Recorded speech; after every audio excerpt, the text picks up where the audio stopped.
2020 your manifesto mu your trouble ho pefe say nyame adoma your be legalize Okada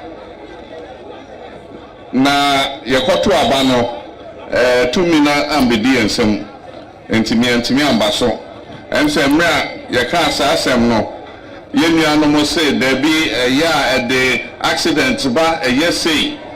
Currently, the Road Traffic Regulation of 2012, LI 2180, prohibits licensing motorcycles and tricycles for fare-paying passengers. As part of our government policy, the Ministry will amend the regulatory framework to regularize the use of motorcycles and tricycles for commercial passenger transport. That's a 3 lane, but because the marking is any sometimes it becomes very difficult to calculate. Into the end, yes, I'm your car park right side. Wow. And drilling can also nam inner lane off. And for free outer lane, not the right inner lane. What I say drilling can and minim you see here, whether I say miscalculation, whether I say lose concentration, now lose break and I break the failure or whatever. You want to say move and say Abuboy and let you know and 30 meters. What Abuboy and Fasusa Panipano so into. Wow. I don't know Chabuboy and they were free. And it's now better. Abusia we de wadaroma jibreka kre bi sima ba ko sima mi ne hwesa video we na wanka sa were be ho e de ama o my Ghana pa titiru ene ye nuanom sremufo a yenim se ya ban ene NDC aban me kan se ya na kire se ye nuanom sremufo de dodo no a ene ye beka se wonom eye NDC echitafo na nso ye bisa se ehye ben ena NDC aban ba ya na wo ye ema bitimi so wonom so manfaso enso so eba wo mo so se wo mo yetemamufo wo de MPP etoto NDC ho anka obeka se MPP fo niema bebre no mo de bana anase o mani so de hunu no aka akoye se ye magana mabunu no so nyanim de wo mo so enti niema biase na wo mo so nko school na wo mo hunu niema hodo a ekosi wo wiase no abefo niema no wo mo so nsua bi NDC nso so aye na adwene se ono oba ban mu a tebia no awo mu no omwa wo ma wo mfiri saa tebia nim bebia wo te no a na oboka hire dia ma wo se oniema na awo so ano so a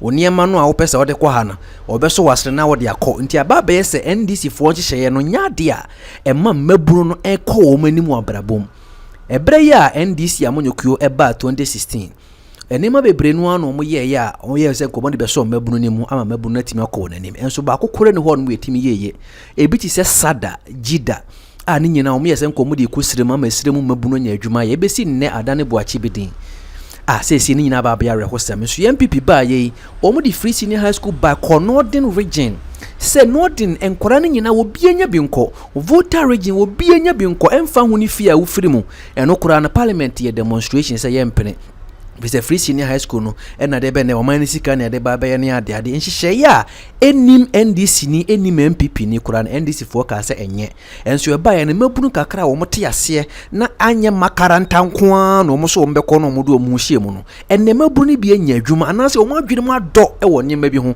na enso ba be se yenuanum sirimfo a sebe NDC aban e bade ma wo mo no enne senya bobo ya na obenya sa de besesa bola anase obenama fichire atotototo condemn ana odi abobo ya odi motorbike ebe ye Okada anase odi pragia bi be ye Okada sa niema no a enhyeda nya adwuma okwa ahomgie mu obetimi aye no ene na NDC fo epushi sa adwuma we ya ye kan ye bisa se chena se waye mmere na oda ho a wan ne be se adwuma no de atoa wa brabo so e de ama enti MPP de in fact ye nkase NDC nya ban a odwene mabunu ho nanso so wo mo nhyehyede ne yemisa se ekwan be na wo fa so de hyehyɛ egu akwan mu ebu ama mabunu no so nya adwuma bi ye kyene bi kura no se wote ho a ne nsan no keke kura temi mana se bi akatua nanso so ebre ya ye ba beto aba 2024 John Dramani Mahama de ye campaign ye ho advert se MPP for emwa mabunu ni ntie ba ye de Okada ebe baba be legalize Okada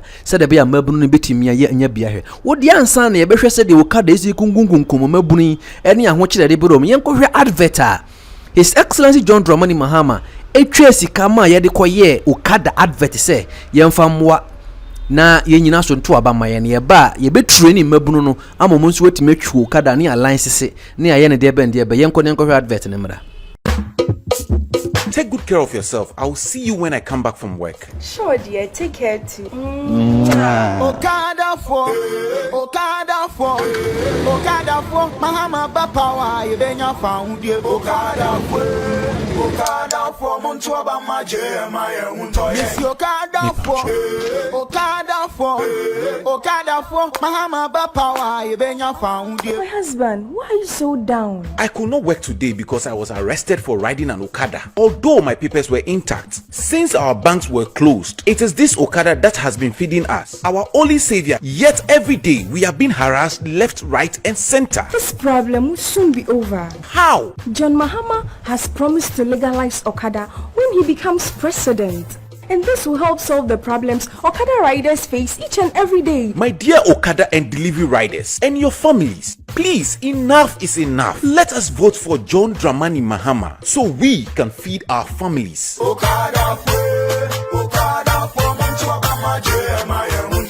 Apia onua advert ni o advert ye sheda ye for Okada said be ya on beto aba ma ye o de ye mfa ne say ye Okada no ye tie advert ni ti ato aba de ama His Excellency John Dramani Mahama ye misa se wo ba ye no enkwala no ene wo mutwi abobo ya no o magya school kɔ no enkwala no ene aban se chinchina baby a ye bra pragya ye bra bobo ya akora no aban se da be ye mu ntwi enti ene wo bia ni je hunto mu nyina se free classroom ese twi Okada ni bio ye bisa se training ben na NDC aban dia ma wo mo ebre ye NDC ka se obeye training dia masa mabunu no na wa mo licenses no wa ye de ben ye bisa se NDC ba ye training ben e na odia masa mabunu no enti enne aba be se Okada na ye enkwala wo mun ko school drop out enti enuboni enkwala ntimi nhua adwuma enkwala nko mo magazine omo wo boso kan omo hye omo master fo asi hua de adwuma we ba enti omo nyina agyan yen ko school bio yen hua adwuma bi amfisi yenim si etwi ade we kwa ye benya bi yemfa ho ne licenses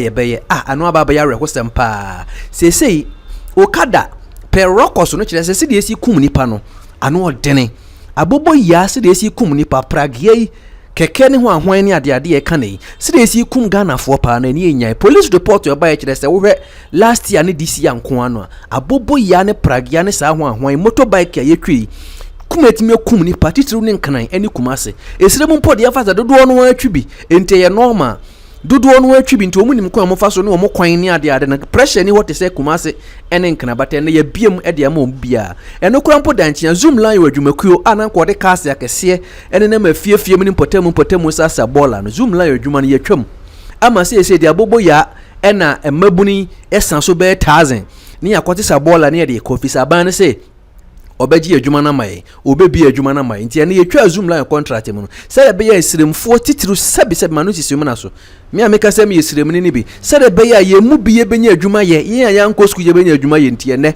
abobo ya ena ye na mo antre so ya awo se papa His Excellency John Dramani Mahama in fact onwini ye ho onwini siremfo ho baako yenko hwe video ni bi ne diaba amanfo atoma no de agu His Excellency John Dramani Mahama so niam bi ode ye politics isire mu ntoko a ode ye politics ya nane ho ahwan kusase ne ho oh masa yenko hwada roma mesre no wa like me video idi ama me no wa share for adwen chine so bra yenko tie nkomo edi ho ne bi Oka obeyo JME Mama Oka obeyo 2020 your manifesto mu your trouble ho pefe se nyame adoma ye ba legalize Okada na ye koto aba no tumi na ambedi ensem ntimi ambaso emse mra ye ka asasem no ye nuano mo say there be ya the accident ba yes say na bombo mo share ne say instead of say on be legalize Okada no ye say omo ba je mu moto no ni ama mo cars enye sa na ye kan na cars no mo sakan edani 419 enti ye nim say sab aben bibi on beke bia eye atro na me gina shaman ha me say 16 regions ni nyina mo association na ke ka say Okada ko nyina embe hia wa shaman ha anko bi enya kwan po nante e wo kroma en so mo amabe me famo so na me de sa akwenye yi aka kire mo union say what regions ho nyina say from a shaman may declare say 2024 manifesto ye dia try to mubium say ye be legalize Okada.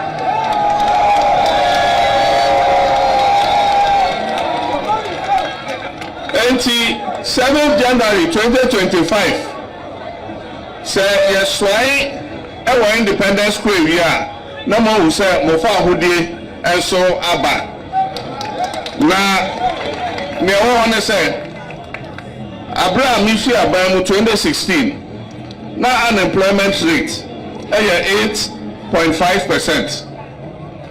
And Ghana unemployment rate under Baumiani Akufo-Addo afro akodru 14.7%. Na ndia mepe actually say anka Okada ejuma ni ho a anka mabulu ba ya 1.something million amuye Okada ejuma e wo Ghana ha anka muso mu koka unemployment rate na anka by that unemployment rate no edru ba ya 25%. Na oko East Africa Okada wo ho Oma legalize, oma regulate. Obi aye na ejuma kama. Enti ye betimi a legalize a regulate ni ye. Ma obi etimi aye ejuma no in safety and security. Enti ano me sa hyemobo say nyame adom ye ba. All along my travels, I've been seeing young people who have finished school, they can't find a job, and so they look for something they can do. And there are many of our young people, you see them riding motorcycles and transporting people from place to place. We call them Okada. But in our law, it says Okada is illegal. But Okada is a reality. It has come to stay. You can't stop it. And so I have suggested, and I say when we come into office, we'll legalize Okada, but we'll regulate it. We'll regulate it and we'll give them training so that they are able to do their business in a safe manner without causing the lives of people. They must obey all the traffic regulations in order that they be allowed to pursue their profession.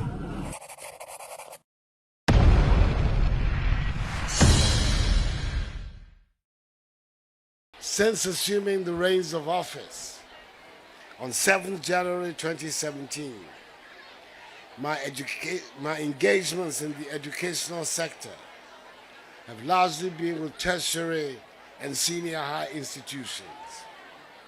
It is different today. Now, as you can see, I'm very happy to be here this morning to inaugurate and hand over the Kwabenya Model Kindergarten School to the Ghana Education Services. It is an institution which, God willing, will provide world-class early childhood education to our children. Ladies and gentlemen, today's youth running barefoot to school could be a future leader of business, industry, the arts, or government.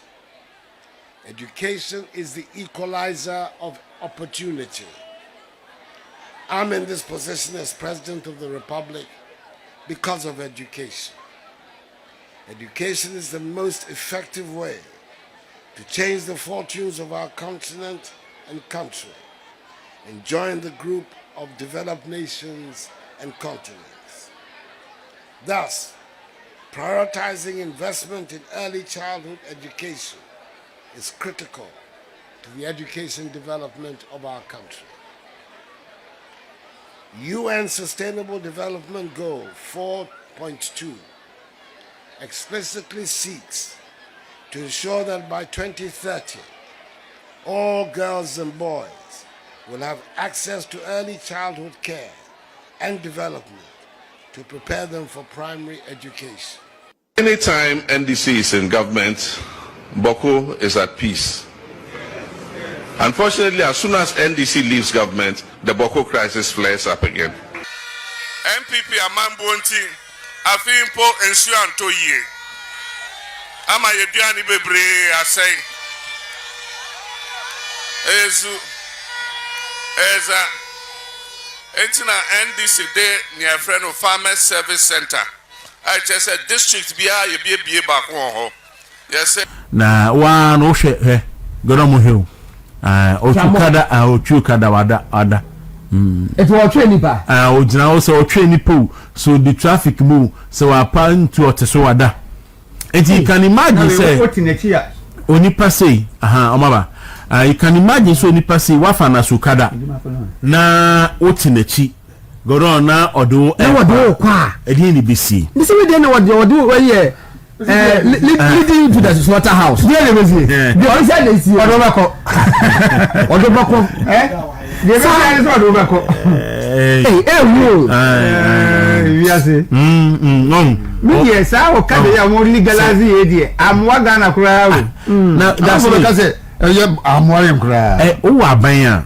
Or save car. I friend Toyota Volkswagen sign. Wabra. O me fan fanipa. Now we legalize Okada. CFO Okada no fanipa. But that's where you can imagine the thinking of the psychology of the government. Say car no a 19 years and 9 na eye car no. Ye fanipa enye.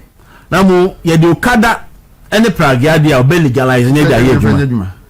Car now body yes shield and Okada now body yes shield. You know the I know the o legalize no ye o me dia fanipa na mum o me emfa Toyota Volkswagen no enfanipa. Yeah, there's nothing wrong with the car. There be, but there's everything wrong with if you want to drive what there. It no obodo regular man police fire bojuma ye no. Also be ban ye no. Aku yeah. I don't know one ban 207 because 207 you couldn't pass in car bia Ghana.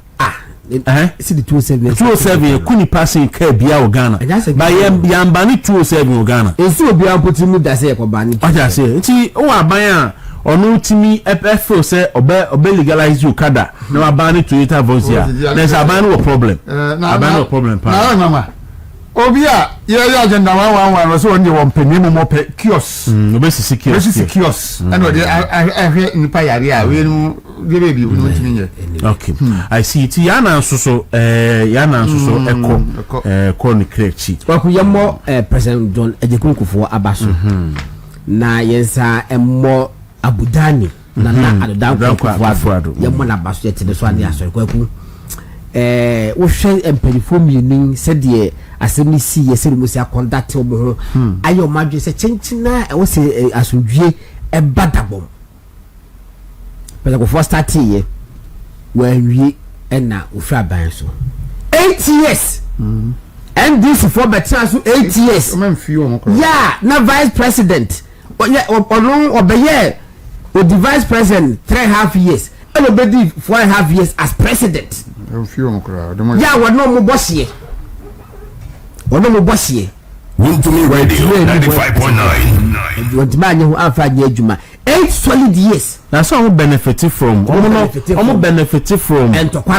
and to conflict yes. Ethnic conflict ni tribal conflict ni sani manema no yes. I want to benefit from ya kwa tell be omo kan nipa tibu ai omo anhwe ama asodwie ama na nado da kwakufu ado e buy was baby a pressure ko for start ye na ojaye no yes anko starting through yanko to aso no wo hwe ye e na utufuo e ka jagu mu omo ye ya afidi asodwie buy yeah for the first time in the history of Ghana yeah the independence outside Greater Accra yeah the quarter bali kwaku se na asundue mapani ho no one there was no way get the independence so ma himfi ni kromo wi a no mu si modern yes. A palace e wo ho yes asundue ni ho akomere yeah bi yeah wo mu a na wo festivals na for 10 to 15 years na me o ya attempt na me na me ta quarter bali kwaku me quarter mala by 5:30 be they say me dey na me pentem na me kwase dem because me get that safe but say edwa numra ekofo tibi nanti koti betetwi bicycle twi moto 24 hours ko ko so ama so bi aba ye besere president Mahama ne na ban say ya na ekone kurei omo nhwe e maso dwie mra na de se wudi ade kama de ofata se wo sese wudi ade no ye mani ni ade mo fa kofa benkum ara mo fa kofa difa ba bia da no mo fa kwaten no so na so dwie no omo de omo ncha ho omo ba ko interface so go fuja vito nti so go fuja enia ba ko ketri o se owini ablekuma North as deputy secretary Martin Kwan ayi say Mohammed also there were Mario if you say even drone delivery service from so much akofa abobolance any the ti enya woma all right nti anope ne Royal Morris Sampao ebedi enkomo and afi drilling car the oshedi egu a FA drilling company as omo etu abura ne ade omo car no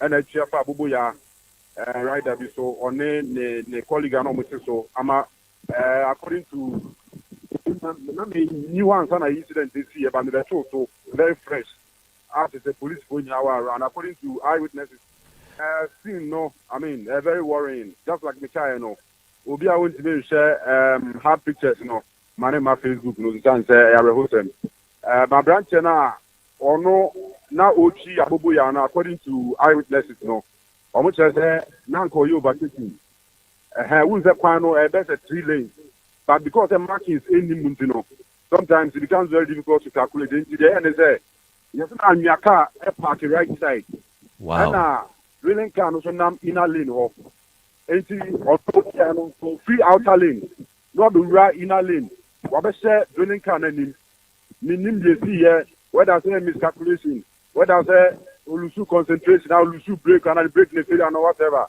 you want to say mu bizo mu ya say abobo ya na twina ka so twina so be mpan se be 30 meters what abobo ya na fa so sa pani pano so nti wow abrante no abobo ya na de wa free na ni twina apete kra you know aye test apete kra and then the other person no can ho no and I report about chest on so atimi nya severe injuries here Oma rushing to Atuntu South Government Hospital. Meaning up to now that's who and also to Ebia and the severity of it into transfer na conformity straight away so. But for now they have confirmed. The papa ko ewu da host here ya police for omo yan tutu na omama mu no so na pe sebia obia no maye. Enti omo drive on that stretch. It's only a highway man for go speed far. Enti we drive from Atuntu Agogo and Afanko Junction ho na ma eto so akọ aputuja excesso omo konta se ni ade no me ba cho omudru from Agogo ho kono omo nya botre no mo drive kakra san say e wona e busy e wona chikakra ama nipa bebre e ho wan hwe ya na so akọ fast and book raba but for now there sorry confirmed nipa ba ko e free mo a say ni tinina I from them. Wow. Yeah, there's a serious accident. There's a serious accident over here. That is the Quanta Junction, as you can see. Quanta Junction land accident so can never believe it. Per what I was told, they called the ambulance service and they were told that their vehicle has broken down. So I also called them and I was told that the one at the airport has broken down and the one municipal ambulance is not also able to spark. So that is the development we are getting. So these people are compelled to convey the accident victims in a motorcade tricycle to the hospital because of the unavailability of ambulance in the one municipality. That the ambulances have broken down and that there is no way we can be able to carry them. These people have collided with a motorbike, a tricycle. They were on a motorbike and they collided here. So currently that is the development.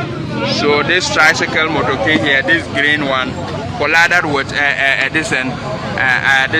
Haju motorbike. That is the motorbike over there. So they collided with this tricycle. Which was crossed, and that is in Quanta, and then the calls were made, and then the ambulance service is not able to come in to assist. However, efforts are being made to move them to a safer place for healthcare delivery. So that is currently the development. So both motorbike and the tricycle are new, and then the development is over there that the issue is on board. So that is the issue currently, and then the people are still there struggling seriously. So that is the development, as you can see.